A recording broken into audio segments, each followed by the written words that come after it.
अगर अमेरिकी बाजार एआई के बबल के बस्ट होने से, यानी कि एआई का जो ये माहौल बना हुआ है इसके फटने से प्रभावित होता है, तो दुनिया में शायद ही कोई देश बचेगा। मेरे प्यारे साथियों, आर्टिफिशियल इंटेलिजेंस के लिए सबसे ज्यादा जरूरी है डेटा। और वो डेटा भारतीयों से ज्यादा किसके पास हो सकता है? हम सभी अपने आप में चूहे हैं आर्टिफिशियल इंटेलिजेंस के लिए। हमारे सभी व्यवहार इन लोगों की प्रयोगशाला हैं।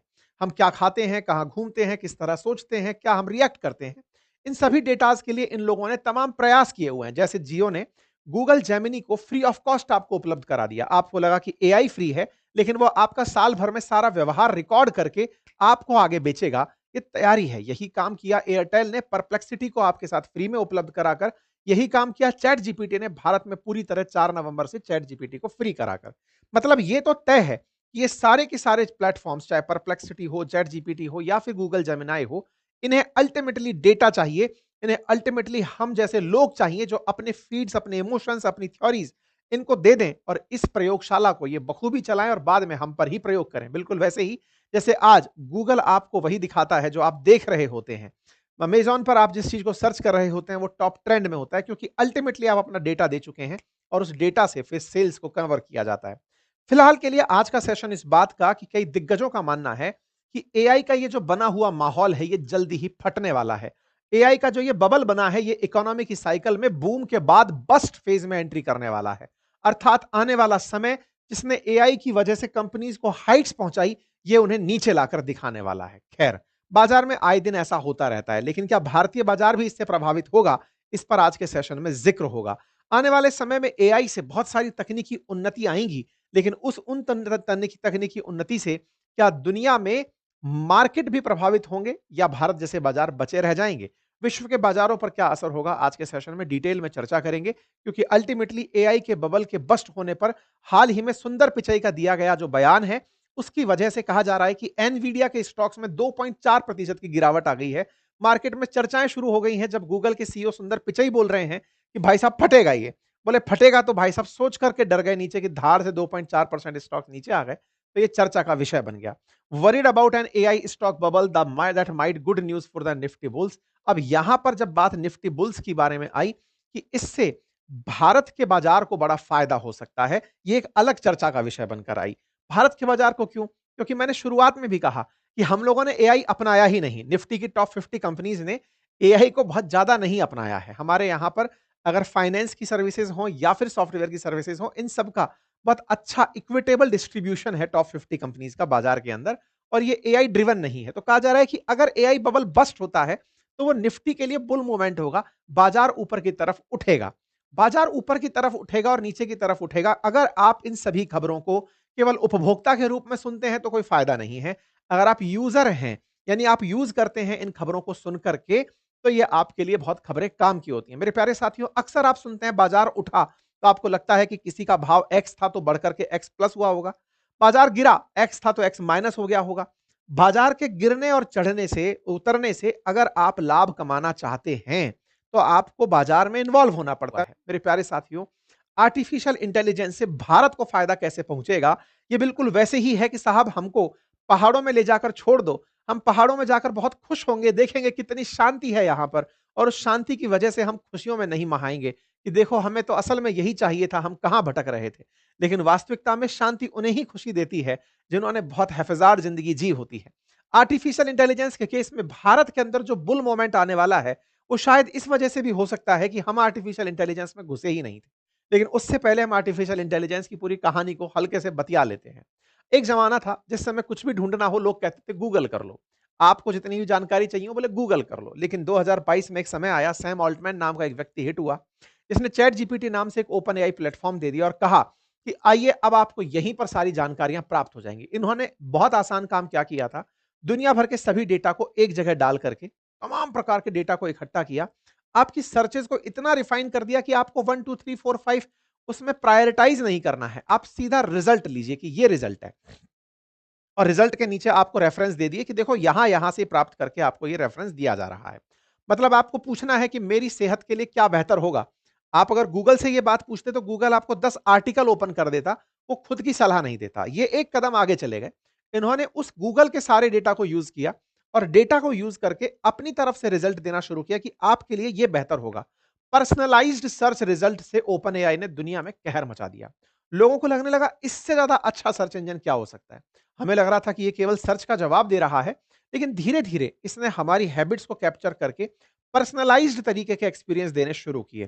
फिर चाहे वीडियो मेकिंग हो, चाहे साउंड इफेक्ट्स हो, चाहे नॉइज हो, चाहे आवाज हो, चाहे फिल्म क्रिएशन हो, एआई ने धीरे धीरे बहुत सी चीजें प्रोड्यूस करना शुरू किया। और एपन ओपन एआई के जो सैम ऑल्टमैन है, वो जब भारत आए तो भारत में से लोगों ने उनसे पूछा कि क्या हम ये बना सकते हैं, तो उन्होंने मजाक में मना कर दिया था। लेकिन तर्क उनका ये था कि भाई इसमें बहुत डेटा खर्च हुआ है। डेटा को स्टोर करना, उसको डालना, उसमें मेहनत लगती है और बहुत सारा पैसा खर्च होता है।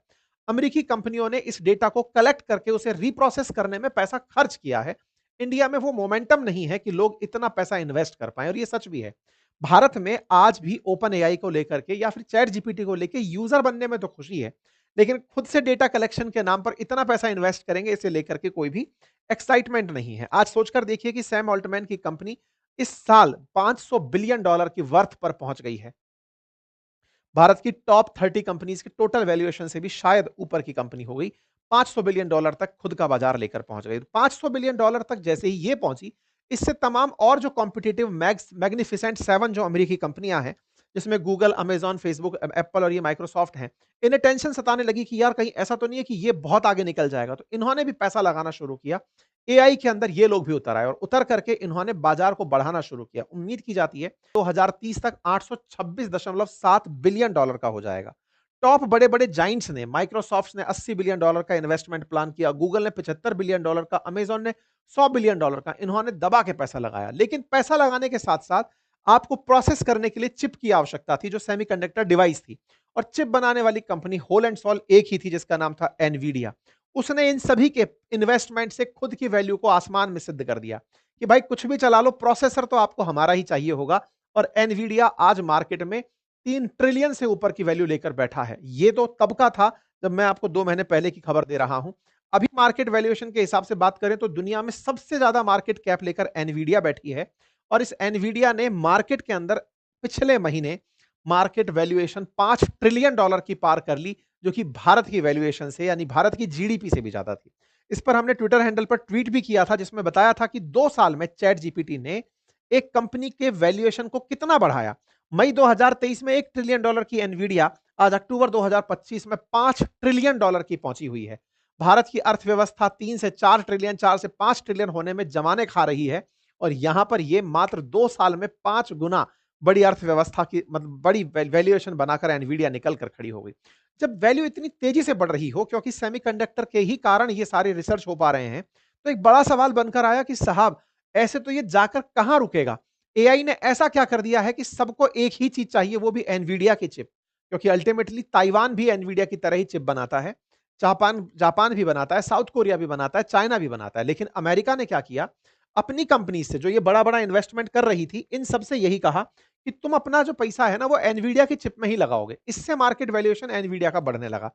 एनवीडिया ने वो चिप बना ली थी जो तेज एआई के लिए जरूरी थी, और उनके एक्सपोर्ट को बैन कर दिया गया कि चाइना जैसे देश एनवीडिया की चिप यूज नहीं करेंगे। इससे ओवरऑल मार्केट के अंदर एक फोमो क्रिएट हुआ और एनवीडिया का स्टॉक बहुत तेजी से ऊपर चलता चला गया। खैर, जैसे-जैसे ये लोग ऊपर बढ़ रहे थे, चाइना वाले अपने लेवल पर एआई बनाते जा रहे थे।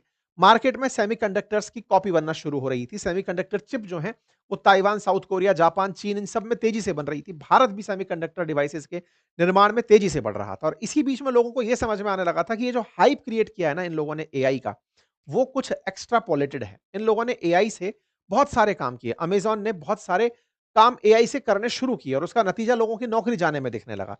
लोगों को बड़ी संख्या में हटाया जाना शुरू हुआ। 14-14 हज़ार एम्प्लॉइज़ को हटाना जाना शुरू हुआ। बड़ी न्यूज़ बनने लगी। अगर आप रिसर्च में देखें तो अमेज़न ने 14,000 कर्मचारी हटाए, यूपीएस ने 48,000, इंटेल ने 20,000, माइक्रोसॉफ्ट ने 6,000, मतलब बड़े सारे हजारों में लोगों की नौकरियां जाने लगी एआई की वजह से। समझ में आने लगा था कि एआई ने जैसे-जैसे इन्वेस्टमेंट लिया है, ये लोग अब एआई से उस काम को कराने लगे हैं। इंसान को हटाकर आर्टिफिशियल इंटेलिजेंस जगह लेता जा रहा है, और तेजी से डर लगने लगा। डर इस बात का कि यार इनका इन्वेस्टमेंट बिल्कुल सही जगह गया, इंसान की जगह आर्टिफिशियल इंटेलिजेंस ने ले ली। लेकिन क्या ह्यूमन टच की जरूरत है अभी भी या नहीं है? बोले नहीं, आर्टिफिशियल इंटेलिजेंस को करने दो। इन्वेस्टर्स का रुचि इतनी बढ़ने लगी कि भारत के बाजार में से बड़ी मात्रा में एफआईआईज ने, यानी फॉरेन इंस्टीट्यूशनल इन्वेस्टर्स ने पैसा बाहर निकाला, और वो अमेरिकी बाजार में लेकर चले गए। अमेरिकी बाजार ऑल टाइम हाई की तरफ इसलिए बढ़ने लगा क्योंकि ये सभी जितने भी रिसर्च हो रहे थे एआई के, उन सब में इन्वेस्टमेंट करते समय कंपनी जब देख रही है एनवीडिया का स्टॉक 5 ट्रिलियन तक पहुंच गया है, तो भाई जिसने बाहर से पैसा लगा रखा था, जो अमेरिकी भारतीय बाजार में पैसा लगाकर बैठा था, वो तो दौड़ेगा ना अमेरिका वापस, तो वो अमेरिका वापस दौड़ा और इन्वेस्टमेंट करने पहुंचा।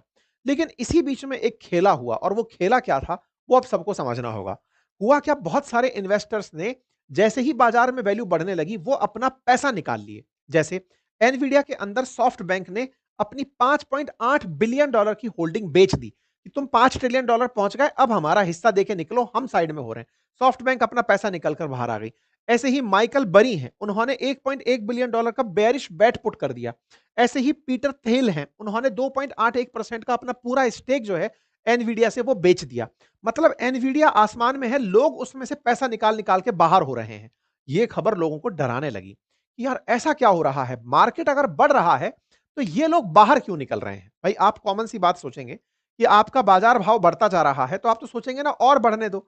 लेकिन जब आप और बढ़ने दो से पहले ही भागने लगते हो, इसे ही इकोनॉमी में बस्ट कहते हैं। कहते हैं कि बाजार में बूम साइकिल के बाद एक बस्ट साइकिल आती है। मतलब बाजार के अंदर जो रिकवरी है, रिकवरी के बाद बूम है, उसके बाद रिसेशन है और उसके बाद बस्ट आता है। तो बाजार में ये जो बूम आया था जिसमें एनवीडिया ऊपर चला गया, अब इसका बस्ट साइकिल शुरू हो रहा है, लोग इससे पैसा निकालकर भाग रहे हैं। भाग क्यों रहे हैं? क्योंकि जो आपने एक्स्ट्रापोलेट कर दिया मोटिवेशन की ये तो मचा देगा, वैसा मचाता हुआ दिख नहीं रहा है। ये गूगल सीईओ के द्वारा हाल ही में बयान दिया गया है कि एआई का जो बबल है वो बस्ट होने की कगार पर है, और इसकी वजह से एनवीडिया के जो स्टॉक हैं वो धड़ाम से नीचे आ पड़े हैं। अर्थात एनवीडिया ही एक रेफरेंस फ्रेम हो गया था, जिससे यह पता चल रहा था कि एआई बढ़िया चल रहा है, और इसका स्टॉक नीचे आना एआई बिगड़ रहा है। यहां पर एनवीडिया के स्टॉक का गिरना, सुंदर पिचई का बयान एक साथ आना, इन दोनों ने इसको बताया कि एआई में सब कुछ ठीक नहीं है। जितना माहौल बना दिया गया, जितना प्राइस अपॉन ई रेशो ज्यादा बढ़ा करके ऊपर ले गए ये लोग, बोले टेक्निकली उतना रिटर्न एआई देने वाला नहीं है। अब सवाल ये आता है, सर इस एआई के ट्रेड से हमारा क्या नुकसान हुआ? हमारे यहां से एफआईआईज ने बढ़िया पैसा निकाला, और निकाल करके ताइवान, साउथ कोरिया यहां पर पहुंचकर चले गए, अमेरिका लेकर चले गए। लेकिन इसी बीच में कुछ विचारक बाहर निकल कर आते हैं। उनमें से एक है क्रिस वुड ऑफ जेफरीज, जिन्होंने ये कहा कि भाई इंडिया जो है ना वो रिवर्स एआई ट्रेड पर है। मतलब जब दुनिया के अंदर एआई से बाजार गिर रहा होगा, भारतीय बाजार तब भी स्टेबल होगा, और भारतीय बाजार में बुलिश रेफरेंस आएगा। मतलब भारत वो डेस्टिनेशन बनेगा जहां पर लोग निवेश करने आएंगे, क्योंकि यहां पर अभी नॉन एआई एक्सपोजर है ना, उससे प्रोटेक्टिव है हमारा मार्केट। ऐसा कैसे कहा? बोले अगर आप भारत के कुल बाजार को देखोगे, बाजार की कंपनियों को देखोगे, तो financial service, oil gas, information technology, automobile, Bharat का निफ्टी की जो टॉप 50 कंपनीज हैं, बाजार का डिस्ट्रीब्यूशन अगर देखें तो उसमें टेक का बड़ा रोल नहीं है। इवन सेमीकंडक्टर की तो कोई कंपनी नहीं है टॉप 30 में, टॉप 50 में भी नहीं है। साथ ही साथ में हमारे यहां पर मेटा, गूगल जैसी कोई कंपनी थोड़ी है। हम जो सर्विसेज दे रहे हैं आईटी के नाम पर, वो सॉफ्टवेयर प्रोवाइडर्स हैं। उन्हें जरूर इस बात का डर है कि उन्हें अगर अमेरिका से डील नहीं मिलती, या उनके जैसे काम करने के लिए, सॉफ्टवेयर बनाने के लिए कंपनियां मिल जाती, तो ये बाजार जरूर प्रभावित हो सकता है। ओवरऑल बाजार पर इसका असर नहीं पड़ता। जबकि अमेरिका के अंदर मैग्निफिसेंट जो 7 कंपनीज हैं, जिनका बाजार में बड़ा कंट्रीब्यूशन है, वो अगर पछाड़ती हैं, क्योंकि सारी की सारी सॉफ्टवेयर बेस्ड कंपनी है, मतलब जो भी है वो सारी की सारी टेक बेस्ड कंपनी है, उन पर असर पड़ता है तो बाजार पर गहरा असर पड़ेगा। तो ऐसे में अमेरिका वर्सेस भारत की बात करें तो भारत का बाजार टेक्नोलॉजी ना अपनाने के कारण, जैसे 2008 में हम बैंकिंग में इंक्लूसिव नहीं थे तो हम इसलिए मंदी से बच गए, ऐसे ही हम एआई से इंक्लूसिव नहीं है, इस बार हम एआई के बस्ट से बच जाएंगे, ऐसा कई विचारकों का मानना है। बोले अमेरिकी बाजार, ताइवान बाजार, साउथ कोरिया बाजार ये तो प्रभावित होंगे, भारत का बाजार बचा रहेगा, क्योंकि भारत के बाजार में फाइनेंशियल्स में काफी काम हो रहा है, कंज्यूमर गुड्स पर लोग खर्च खूब कर रहे हैं, इंफ्रास्ट्रक्चर पर खर्च खूब कर रहे हैं, ऑटोमोबाइल पर खर्च खूब कर रहे हैं। एआई के प्रभाव से भारतीय बाजार बचा हुआ है। यही कारण है कि हमारे यहां पर फ्यूचर देखा जा रहा है। एफपीआई जो भागकर चले गए थे, वो भारत की तरफ फिर लौट कर आएंगे। प्रिडिक्शन है कि आने वाले सालों में भारत का बाजार 3 लाख तक सेंसेक्स का छुएगा 10 साल के भीतर भीतर, ऐसी कुछ मार्केट रिपोर्ट्स इन दिनों निकलकर आ रही हैं। खैर, फिलहाल के लिए आप और हम इस बात से तो संतुष्ट हो सकते हैं कि जिस समय फॉरेन इंस्टीट्यूशनल इन्वेस्टमेंट बाहर जा रहा था, वो तेजी से बिक्री कर रहा था, उस समय डोमेस्टिक इंस्टीट्यूशनल इन्वेस्टर ने बाजार को रोक रखा था। हमारे डोमेस्टिक ने बढ़िया से एसआईपी की, बढ़िया से प्राइमरी मार्केट के अंदर मार्केट को बचा के रखा, रिटेल में बढ़िया पार्टिसिपेशन किया, भारत के बाजार को बचा के रखा। विदेशों का प्रभाव भले ही पैसा निकालने में रहा हो, लेकिन हमारे बाजार को हमने संभाल कर रखा है। अब बड़ा सवाल यह है कि इसके बावजूद भी अगर मान लीजिए कि बूम बस्ट हो जाता है, आईटी फट जाता है, तो हमारे कौन से सेक्टर प्रभावित होंगे? तो देखिए आईटी सेक्टर का जो एक्सपोज़र है वो प्रभावित होगा। हम चूँकि एक्सपोर्ट करते हैं सर्विसेज़ का, अगर वहाँ पर माहौल बिगड़ गया तो एक्सपोर्ट प्रभावित होंगे। करेंसी भी डेवैल्यूएट हो सकती है और सबसे बड़ी बात है कि ये किस समय पर होगा, ये हमारे लिए एक चिंता का विषय हो सकता है। पर कुल मिलाकर के भारतीय बाज़ार पर उतना असर नहीं पड़ेगा जितना पड़ा है। और भी पहले भी ऐसे बहुत सारे फॉल हुए हैं, जिनमें से डॉट कॉम का जो बबल है वो भी बस्ट हुआ था। उसके बारे में भी काफ़ी सारी चर्चाएँ रही हैं, कभी इस केस स्टडी को आपके साथ फिर से साझा करेंगे। फिलहाल के लिए इतना ही, जानकारी पसंद आई हो तो साथियों से साझा करें। आपको क्या लगता है, एआई का बबल बस्ट होने की स्थिति में है या नहीं? ज़रूर बताइएगा। लेकिन भारतीय बाज़ार से उम्मीदें लगाना मत छोड़िएगा, क्योंकि हम सब भारतीय इस समय बहुत तेज़ी में आगे चल रहे हैं।